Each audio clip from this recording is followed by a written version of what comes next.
ज्योत्सना जी और उनके पति जीवन की सारी जिम्मेदारियां पूरी कर चुके थे। पैसे की कोई कमी नहीं थी, तो घूमना फिरना भी लगा रहता था। अरे बेटी के घर जाकर तो मजा ही आ गया, लेकिन विदेश से अच्छा तो देश ही लगता है। अब मन को चैन मिला। अरे लेकिन वहां की औरतें देखिए, कितनी फिट, स्मार्ट और चमकती हुई। आदत से तो बाज नहीं आओगे आप। अरे मजाक कर रहा हूँ यार। अच्छा मैं जरा बाजार होकर आता हूँ। पति बाजार जाता है, जहां उसे एक अजीब सी दुकान दिखाई देती है। अरे ये क्या बात हुई? अंदर आओ 50 के, बाहर निकलो 40 के। हम आपकी 10 साल उम्र कम करते हैं। अरे ऐसा क्या करते हैं भला? जरा अंदर जाकर ही देख लेता हूँ। अंदर एक सुंदर सी लड़की खड़ी होती है। सुंदरी जी, ये क्या दुकान है? जरा जादू हम पर भी तो चला दीजिए। यस सर, आपको हमारी एग्जीक्यूटिव एक डेमो के लिए अंदर ले जाएगी। आप अंदर जाएंगी तो आप खुद ब खुद समझ जाएंगी। पति अंदर जाता है, जहां सेल्स गर्ल मिलकर पति को नकली बाल, नकली दांत, रंग बिरंगी कपड़े के साथ रंगीन चश्मा लगा देती है। देखिए, अब खुद को शीशे पे देखिए और बताइए सर। हाय दयो, ऐसे तो मैं किसी हीरो से कम नहीं लग रहा। दे दो, सारा सामान पैक कर दो। पति खुशी खुशी वहां से निकल जाता है। घर आकर वो सारा सामान छुपा देता है।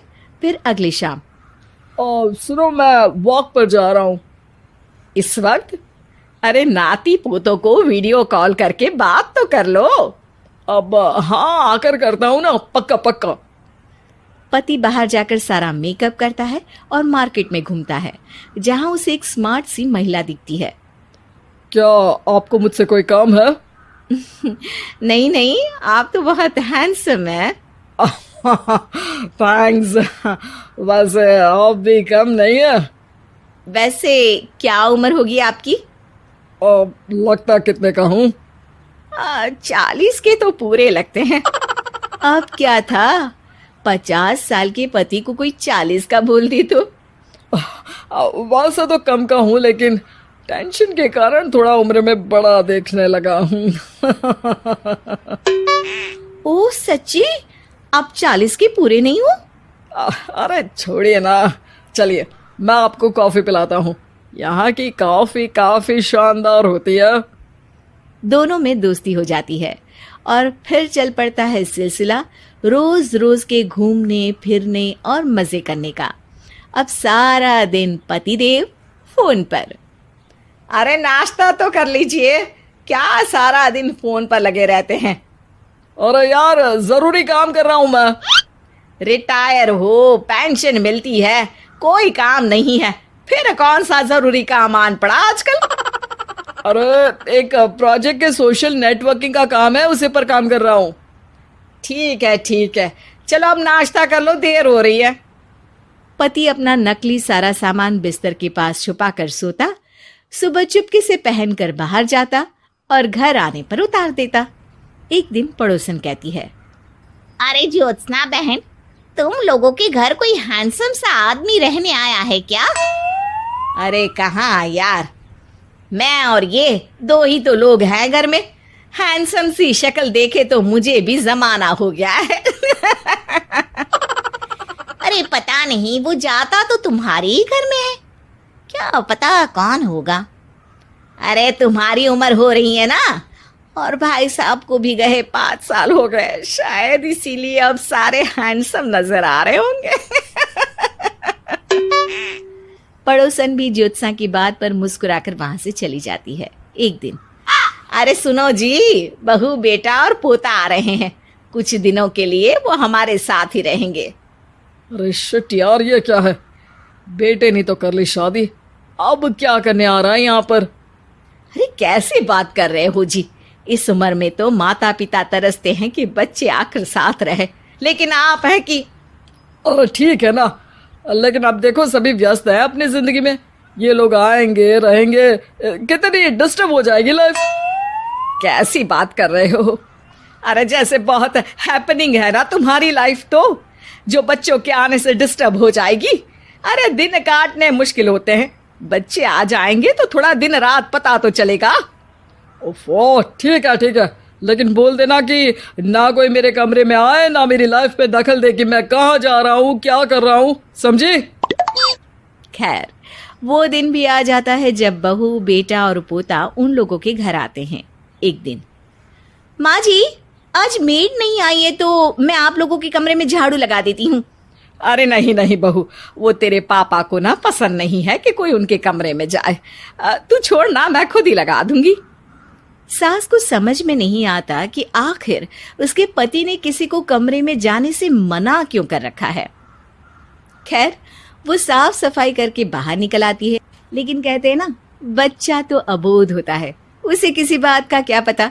वो खेलते खेलते दादा के बिस्तर तक पहुंच जाता है और बाहर ले आता है दादा का वो सारा सामान जो वो लगाकर घूमते थे। ज्योत्सना की नजर उस सामान पर पड़ती है। वो बच्चे से पकड़कर कमरे में लाती है और पैकेट खोलकर देखती है। हाय रे दैया, ये क्या? लग रहा है कि आजकल ये प्रोजेक्ट नया मिला हुआ है। बेटे बहू के जाने के बाद ज्योत्सना सोचती है कि वो बात करेगी, लेकिन फिर अरे खुद से बात करूंगी तो मुकर जाएंगे।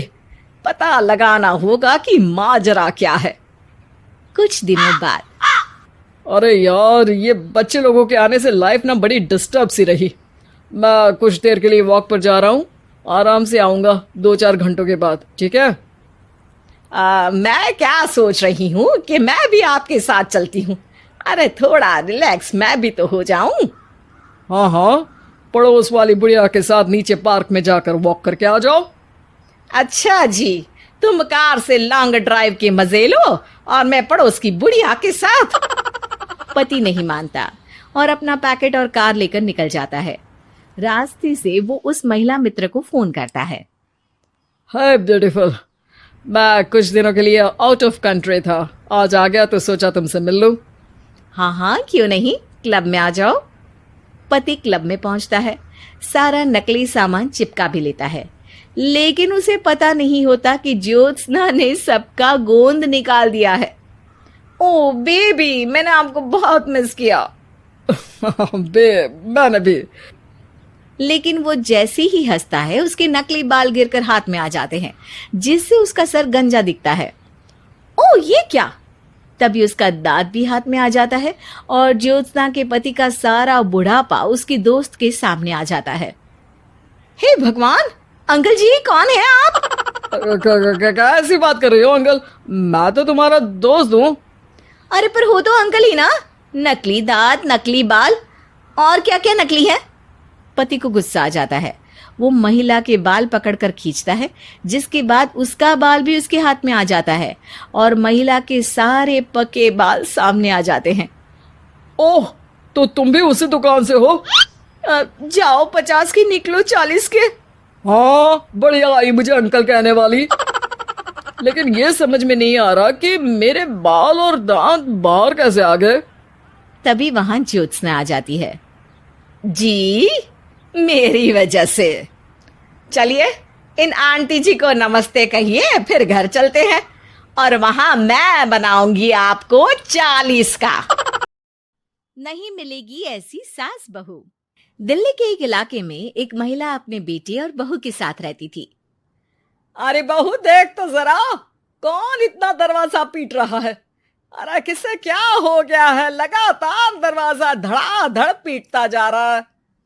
देखती हूँ मम्मी, पता नहीं सुबह सुबह कौन आ गया। बहू दरवाजा खोलती है तो देखती है कि बाहर एक लड़का खड़ा था, थोड़ा गुस्से में था। अरे मैडम, आपकी ऑनलाइन शॉपिंग ने परेशान कर रखा है। बार बार आप अपना सामान वापस लौटाती हैं, कभी एक बार में सामान आता ही नहीं। अरे कैसे बात कर रहे हो? मैं कंपनी को फोन करती हूँ, तुम्हें नहीं आना तो मत आओ, कोई और आ जाएगा। इसमें गुस्सा होने वाली कौन सी बात है? अरे बहू, क्या हुआ? किससे बहस हो रही है? कुछ नहीं मम्मी, वो ऑनलाइन वाला लड़का आया है, उसी से बात कर रही हूँ। देखो भैया, ये सामान वापस नहीं लेना है तो मत लो, लेकिन हंगामा मत करो।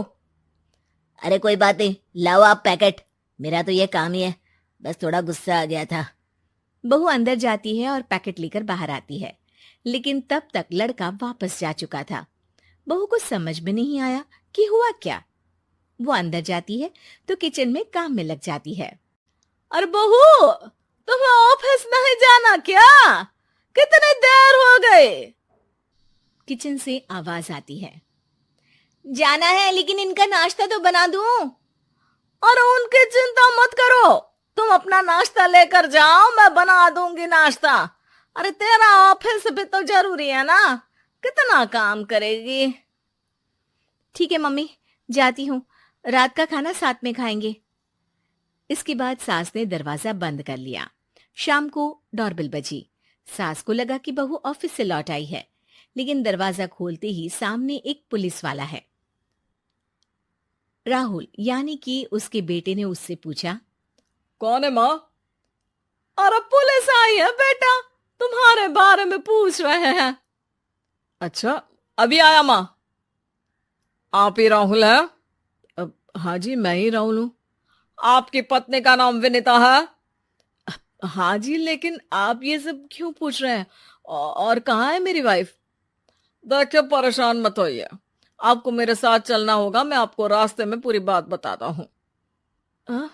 मैं आपके साथ थाने क्यों चलूं? कोई क्रिमिनल थोड़ी ना हूं मैं। अरे मैं आपको थाने नहीं ले जाने आया हूं, बल्कि आपको मेरे साथ अस्पताल चलना है। राहुल परेशान होकर पूछता है। क्यों, क्या हुआ? देखिए, आपकी पत्नी का बड़ा एक्सीडेंट हो गया है और वो अस्पताल में भर्ती है। बस किसी तरह से आपका पता मिल सका, इसलिए हम आपको लेने आ गए। राहुल हड़बड़ी में माँ को बगैर बताए पुलिस वालों के साथ घर से निकल जाता है। सर, क्या हुआ मेरी पत्नी को? कुछ तो बताइए। देखिए, घबराइए मत, वो आईसीयू में है, अभी कुछ कहा नहीं जा सकता। कुछ देर में सभी अस्पताल पहुंचते हैं। डॉक्टर साहब, मेरी पत्नी ठीक तो हो जाएगी ना? कैसी हालत है उसकी? देखिए, अभी कुछ कहा नहीं जा सकता है। सिर में चोट है और खून बहुत बह चुका है, शायद खून की भी जरूरत पड़े। ठीक है, मैं खून देने को तैयार हूँ। ठीक है मिस्टर, लेकिन हमें सेम ग्रुप का ही खून चाहिए। अगर आपका मैच होगा तभी आपका खून काम आ सकेगा। जी ठीक है डॉक्टर साहब। तब तक राहुल की माँ भी अपने एक पड़ोसी के साथ अस्पताल पहुंच चुकी थी। अरे बेटा, क्या हुआ? बहुरी कैसी है? माँ, कुछ कहा नहीं जा सकता। अरे बेटा, परेशान मत हो, अरे बहू को कुछ नहीं होगा, वो दिल की बहुत अच्छी है। माँ बेटे बैठे हुए इंतजार कर रहे हैं। सर, आपका ब्लड मैच नहीं हो रहा है और ब्लड हमें अभी चाहिए। अरे बेटा, डॉक्टर साहब से बोलो ना मेरा ब्लड ले ले। अरे माँ, आपकी उम्र हो चुकी है, आपका खून कैसे ले सकते हैं? अरे बेटा, वो बहू कम मेरी बेटी ज्यादा है, उसने दिन रात एक करके इस घर को एक डोर में बांधा हुआ है। अगर वो डोर टूट गई ना तो मैं अपने खून का क्या करूंगी? राहुल की आंख में भी आंसू आ जाते हैं। ठीक है डॉक्टर साहब, माँ का भी ब्लड टेस्ट कर लीजिए, अगर मैच हो गया तो ठीक है, नहीं तो किसी और को फोन करता हूँ। डॉक्टर ने तुरंत ब्लड सैंपल लेकर भेज दिया। कुछ देर बाद माँ जी का ब्लड ग्रुप मैच कर गया है पेशेंट से। माँ जी तैयार है ना? माँ, क्या सोच रही हो? अरे बेटा, यही कि बहू की जिंदगी के लिए अगर अपनी जिंदगी भी दांव पर लगानी पड़े तो कम है। वो दिन रात हमारे लिए लगी रहती है। हाँ माँ, वो तो है। डॉक्टर साहब, माँ रेडी है, आप ब्लड ले लीजिए। बहू की जान बच गई और उसकी घर वापसी हो गई और एक नई शुरुआत भी। अरे विनीता, नाश्ता तैयार हो गया? जी हाँ, हर मम्मी का भी। पहले मम्मी खा ले, उसके बाद हम खाएंगे। अरे तुम माँ की चमची हो क्या? राहुल, मेरी माँ के जाने के बाद उन्होंने ही मेरा माँ की तरह ख्याल रखा है, और उस रात उन्होंने खून नहीं दिया होता तो शायद आज मैं जिंदा भी नहीं होती। इतना तो माँ के लिए बनता ही है ना।